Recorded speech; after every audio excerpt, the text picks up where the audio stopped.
Wolfenstein 3D, released in 1992, is often noted as the game that popularized the first-person shooter genre.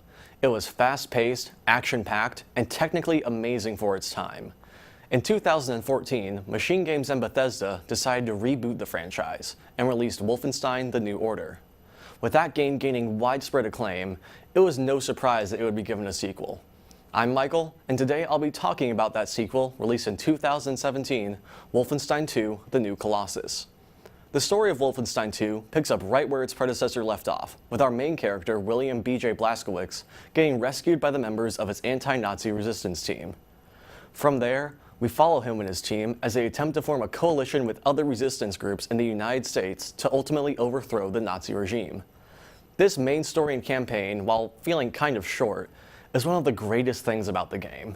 It is extraordinarily well done and gets surprisingly emotional at times, with William having flashbacks to his childhood dealing with an abusive, racist father, and in the present just trying to survive with his pregnant wife Anya, even though he knows that his body is failing and he doesn't have long. The story also had some legitimately shocking plot twists that I'm surprised it was bold enough to pull off. It's worth noting that there are also two timelines that you can choose from, depending on who you save in the beginning of the game. This doesn't change the story that much, with the biggest difference mainly being the ammo type of one of your guns. Personally, I think that one of the timelines is slightly better written and features more character development, with the other featuring more comedy relief type situations.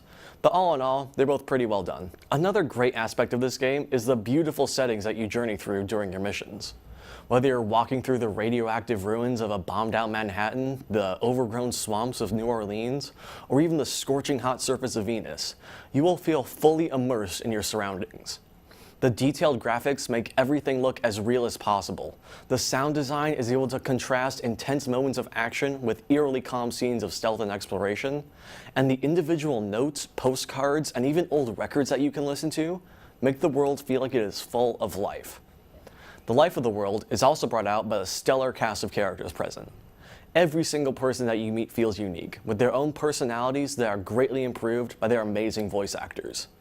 This game also includes one of my favorite villains ever, Frau Engel, who comes off as the perfect mix of both crazy and absolutely terrifying. Now, let's move on to what really makes Wolfenstein 2 shine: its gameplay. My god, is this a fun game to play. The gunplay feels just right, with every single weapon feeling unique and powerful. Even the pistol feels good to fire. Making it even more enjoyable is the fact that you can dual-wield almost every single weapon at your disposal.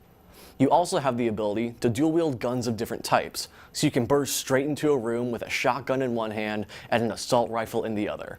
This creates some of the most intense, fast-paced gameplay that I've ever experienced. You also have the ability to be stealthy in a lot of areas, which actually works surprisingly well.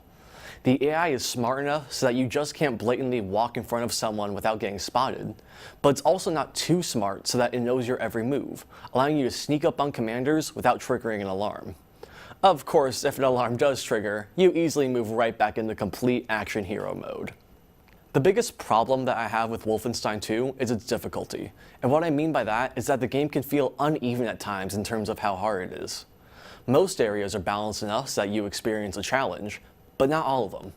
Some areas you can breeze right on past without even having to worry about your health, while others can feel near impossible at times, especially when you start playing on some of the harder difficulties where you can go down in just a few shots. This issue is definitely more prominent in the first half of the game due to its health system. Instead of having the standard 100 health and 100 armor, you start off with 50 health and 200 armor. Now, the game does explain why it is this way from a story standpoint, and it does make sense, but in practice it just doesn't play as well as having it be even. I felt like I was frequently just wasting health because most of it would get put into overcharge, and it would deteriorate back down to 50. I also felt constantly on the brink of death and would sometimes be nervous about jumping into massive fights, which is not at all how I want to feel while playing Wolfenstein. I want to feel all-powerful and awesome, not weak and fragile. With that being said, Wolfenstein 2 is still an absolutely amazing game.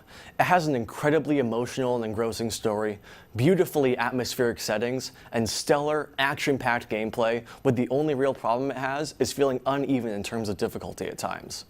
That's why I give Wolfenstein 2: The New Colossus a 9 out of 10. A great game that you should absolutely pick up and play. I've been Michael, and now back to the show.